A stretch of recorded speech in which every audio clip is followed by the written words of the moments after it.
Good morning student, I am Rajni Yadav. This is your math class. बेटा last class में हम लोगों ने क्या किया था, हमने हमारी न्यू यूनिट स्टार्ट हुई थी अलजेब्रिक एक्सप्रेशन।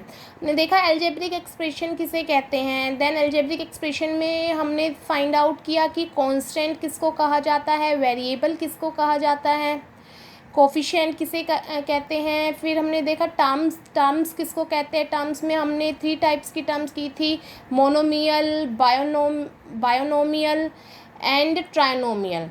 तो मोनोमियल में क्या होता था कि आपकी सिंपल एक टर्म होती थी। बायोनोमियल में आपका क्या होता था, 2 टर्म्स होती थी जिनके बीच में आपका ऑपरेटर यूज़ होता था प्लस या माइनस का।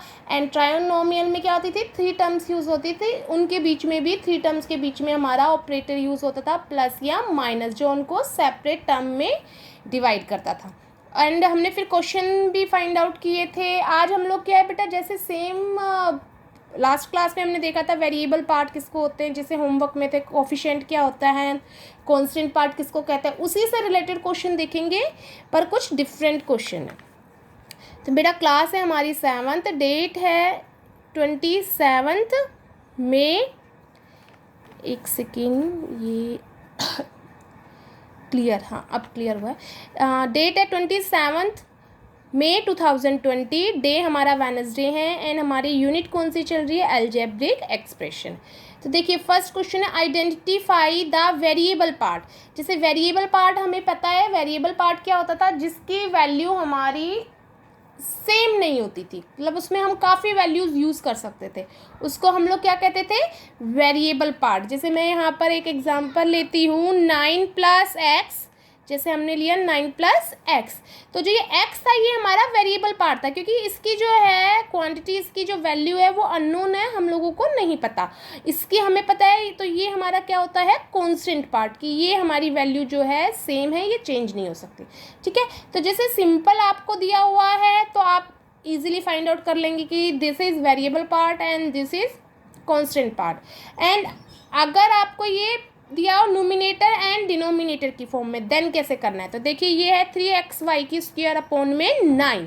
ठीक है, तो वेरिएबल पार्ट हमारा क्या होगा यहाँ पर, xy², क्योंकि 3/9 जो है वो हमारी क्या है, वो हमारी कांस्टेंट वैल्यू है। ठीक है, वो हम लोगों को पता है कि उसकी वैल्यू क्या है, बट xy² क्या है, हमें वैल्यू इसकी नहीं पता। तो ये क्या है, हमारी अननोन क्वांटिटी। तो ये क्या है, हमारा वेरिएबल पार्ट, की ये किसी भी वैल्यू में वेरी हो सकता है। फॉर एग्जांपल x की वैल्यू 1 में हो सकती है, 2 भी हो सकती है, 5 भी हो सकती है, ऐसे y की वैल्यू भी 1 हो सकती है, 10 हो सकती है, 7 हो सकती है। तो इसमें हमारा वेरिएबल पार्ट क्या हुआ, xy²।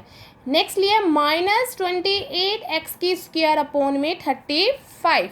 तो जो -28/35 है, ये हमारी वैल्यू हमें नॉन वैल्यू है। ठीक है, अननोन वैल्यू क्या है हमारी, x²। तो वेरिएबल पार्ट क्या है, x², कि x की वैल्यू यहाँ भी आपकी कुछ भी हो सकती है। ठीक है बेटा, तो इस तरीके के क्वेश्चन में जिसमें आपको फ्रिक्शन में दिया हो या न्यूमिनेटर डिनोमिनेटर की फॉर्म में दिया हो, देन उसमें भी हमने सिर्फ इसी तरीके का वेरिएबल अननोन नेम देखने हैं, जिनको हम लिटरल पार्ट भी कहते थे, लिटरल नेम भी, लिटरल वैल्यू भी कहते हैं। ठीक है, तो वो हम लोगों ने देखने हैं। नेक्स्ट है identify the coefficient. Identify the coefficient. अब कोफिशिएंट देखिए, अब मैं यहाँ पर एक एग्जांपल और लेती हूँ। जैसे आपको दिया हुआ था 2x² फॉर एग्जांपल, तो इसमें कोफिशिएंट क्या है आप बता सकते हैं इजीली। क्या है हमारा कोफिशिएंट इसमें, 2। क्या है बेटा कोफिशिएंट, 2। ठीक है, अब ये तो हमारी थी सिंपल टर्म, ये हमारी क्या है, मोनो टर्म है, मोनोमियल टर्म। ठीक है, इसमें हमें ऑलरेडी पता है कि अगर यही क्वेश्चन, जो भी आज मैंने क्वेश्चन लिए सारे फ्रिक्शन की फॉर्म में लिए हैं, कि फ्रिक्शन की फॉर्म में देखते हैं। तो अब आपको दिया हुआ है 2/3xyz। तो अगर आपसे इसी क्वेश्चन में वेरिएबल पार्ट पूछा जाए तो क्या हो जाएगा, xyz, this is the variable part. But आपको अगर कांस्टेंट पार्ट पूछा जाए तो क्या हो जाएगा, डेफिनेटली 2/3, ये हमारा क्या है, कांस्टेंट पार्ट। बट आपका कोफिशिएंट भी इसमें क्या होगा बेटा, कोफिशिएंट क्या होता है, जो वैल्यू दी हुई है उसका कोफिशिएंट। तो xyz का कोफिशिएंट क्या है, 2/3। तो हमारा कोफिशिएंट क्या हो गया, 2/3। नेक्स्ट देखिए -8/9 x² एंड y²।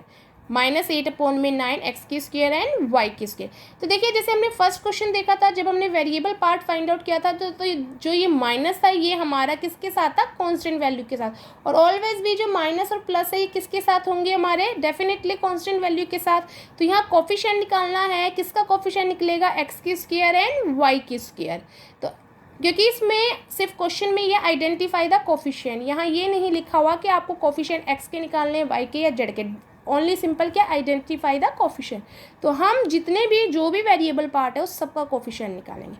तो क्या है इसका, -8/9, -8/9।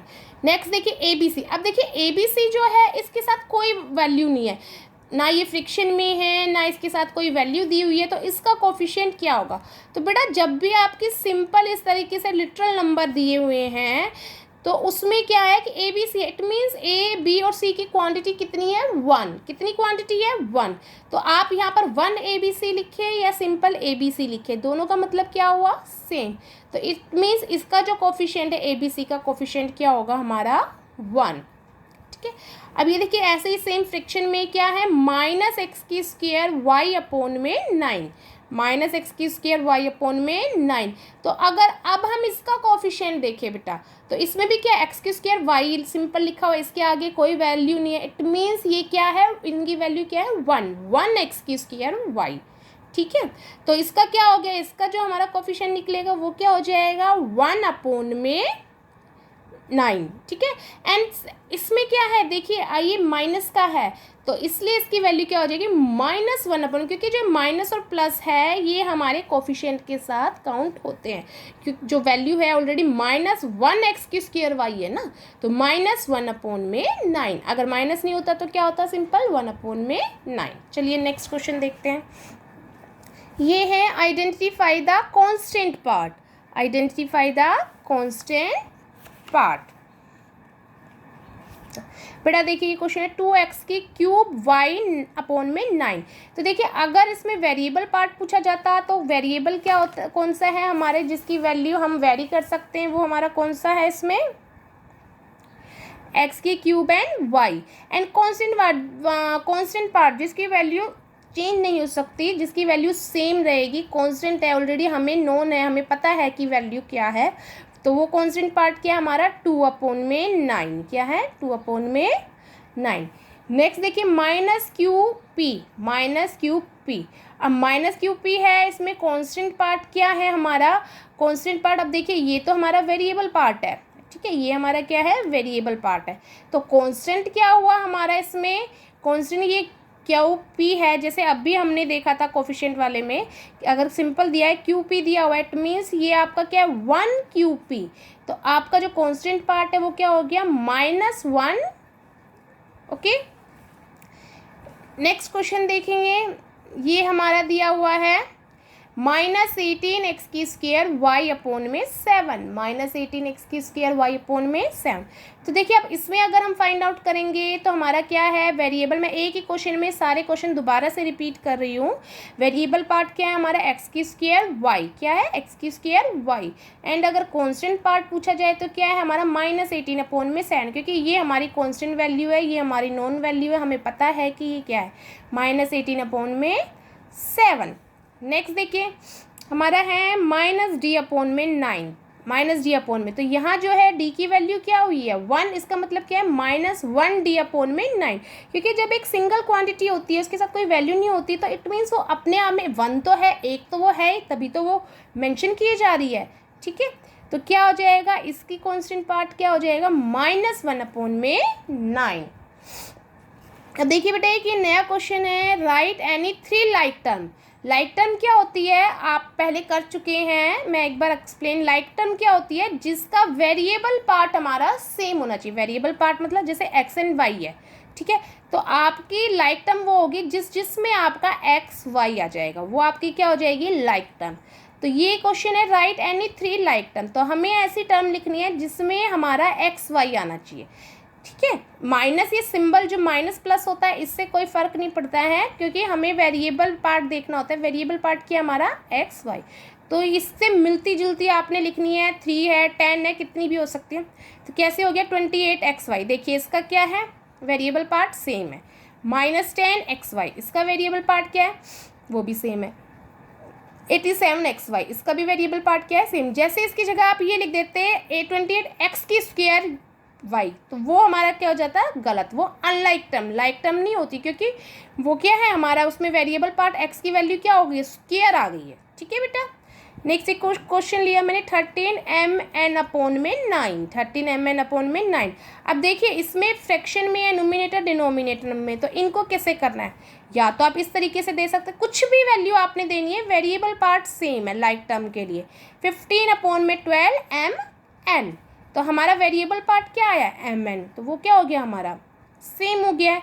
नेक्स्ट हमने लिया सिंपल mn, सिंपल mn मतलब mn की वैल्यू क्या है 1, तो इट मीन्स ये भी क्या है हमारा, लाइक टर्म ही है। ठीक है, इसका वेरिएबल पार्ट भी तो क्या है हमारा, सेम है। नेक्स्ट -8mn, ठीक है, तो इसमें भी क्या है, 8 के साथ क्या, -8 के साथ क्या वेरिएबल पार्ट यूज हो रहा है हमारा, mn, तो इसके हमारे ये हो गए। इससे अपोजिट होता है, मान लीजिए इस तरीके का क्वेश्चन होता तो आप इस तरीके की भी वैल्यू दे सकते हैं, आप फ्रैक्शन में भी दे सकते हैं, कैसे भी दे सकते हैं, बट हमारे वेरिएबल पार्ट जो है वो सेम होना चाहिए। नेक्स्ट क्वेश्चन देखिए 9x² y² z, तो अब इसमें वेरिएबल पार्ट क्या, x² y² z, तो हमें ऐसी टर्म चाहिए जिसमें x² y² एंड z आए। अगर आप x y² कर दे या आप ये कहें कि x y² z², तो वो आपकी गलत हो जाएगी। तो आप कुछ भी वैल्यू लिख सकते हैं, कॉन्स्टेंट वैल्यू, जैसे मैंने यहाँ लिया -18x² y² z, -10 नहीं 105x² y² z, तो कॉन्स्टेंट पार्ट आप, वेरिएबल पार्ट आप देखेंगे सेम है, x² y² z, x² y² z, and constant value हमारी डिफरेंट है। कॉन्स्टेंट वैल्यू ऐसा नहीं आप -18 ही लेते रहेंगे, नहीं, कॉन्स्टेंट वैल्यू आपकी चेंज होनी चाहिए। देन है 28x² y² z, x² y² z, तो ये हमारे थे बेटा, जिसमें हमने आज देखा, ये हमारा क्लास वर्क, वेरिएबल पार्ट किसको कहते हैं, कोफिशिएंट किसको कहते हैं, कांस्टेंट पार्ट किसको कहते हैं, लाइक टर्म किस तरीके से बनाई जाती है। तो ये क्लास वर्क था, इसी से रिलेटेड आपको होमवर्क में दिया जाएगा, वो सॉल्व करना है। Then we will meet in the next class.